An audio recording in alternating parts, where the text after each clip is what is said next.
Okay, so now that we've seen Aristotle's explanation of lack of control, we can better appreciate his overall picture of virtue and vice and the intermediate conditions.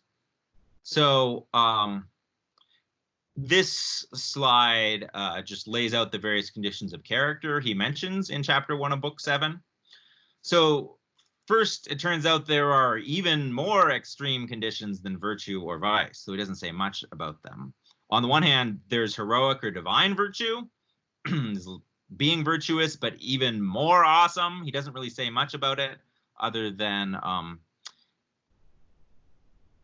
if you apparently you can go even higher than virtue, or you can do something that's so, yeah, saintly or godlike or whatever, that it seems to go beyond the human.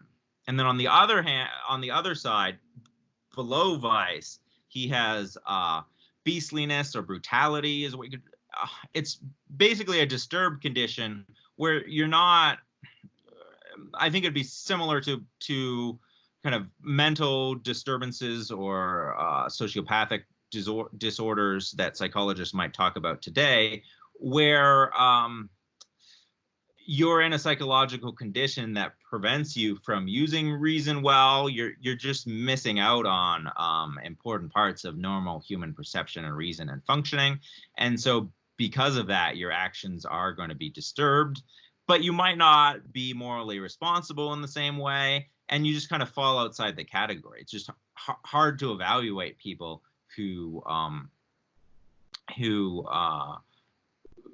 bodily conditions or minds are disturbed in a way that affects how they're able to act. So those are kind of the two extremes. And then we've already talked about virtue, and then a little implicitly about vice. But let's pick up with self-control and krateia and lack of control. So we've just been talking about lack of control.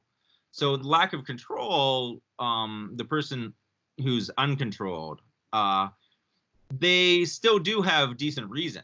They're aiming at the right goals and they're aware of the right means. Like Lexi Smartwood's example, maybe I know that I should go to the gym to become healthy, or that I should be eating healthy food and avoiding unhealthy food. But if I'm uncontrolled, my feelings are poor. They're not aligned with reason. I really don't enjoy eating healthy or going to the gym.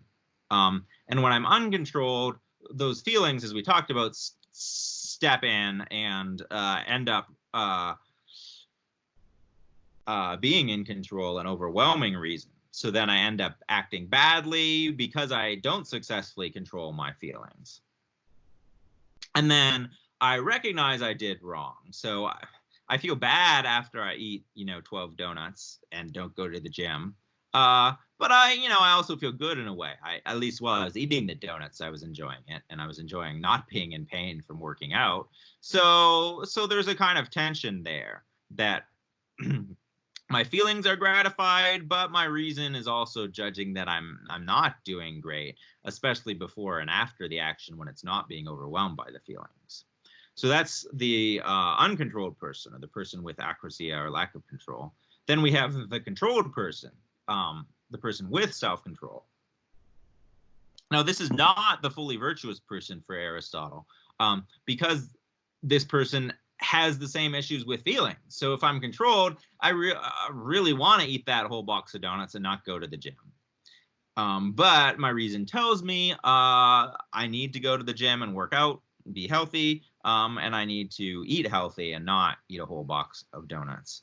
But if I'm controlled, what it means to have self-control is for my reason to be able to win over those feelings. So the controlled person manages to do the good action, manages to eat healthy and not eat the whole box of donuts. And then I do feel good at controlling myself. But there's a part of me that still wishes I'd eaten those donuts. I can just imagine how delicious they would be to taste. So there's still some tension there. So those are the two intermediate conditions that Aristotle thinks really a lot of people are in those. Most people don't get all the way to being fully virtuous or fully vicious. But there's kind of a tension between them, because in whether you're controlled or uncontrolled, you have that kind of conflict between your reason and your feelings. And depending on the choices you make, you're going to be pushed either more towards virtue or more towards vice. So if I'm self-controlled and I keep doing the good action, and my reason is in control, then over time, Aristotle thinks, as we talked about with habituation, that my feelings will get better, and I'll move more and more to being the harmonious, virtuous person who enjoys eating kale instead of donuts, or working out regularly. Yeah, so Brandon asks whether the controlled person sees the good and bad of the situation better. I think the uncontrolled person sort of can see it does see it when they're not clouded by their feelings. But what's characteristic of the person who lacks control is that a lot of times their feelings take over and do cloud their judgment and reason. So sort of, if we're doing, a quiz on healthy eating, and there aren't any donuts around, the uncontrolled and controlled person might do equally well on the quiz.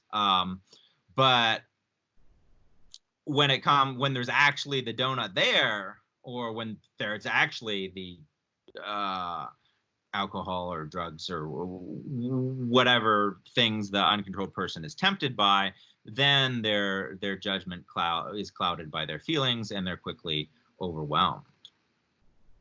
Does that make sense, Brandon? So there's this kind of tension, and then the more you choose in the good direction or the bad direction, the more you move towards virtue or vice. So as I mentioned, if I keep being self-controlled, Aristotle thinks my feelings will get better. And yeah, once I become virtuous, on CJ's question, then I can just use my feelings more.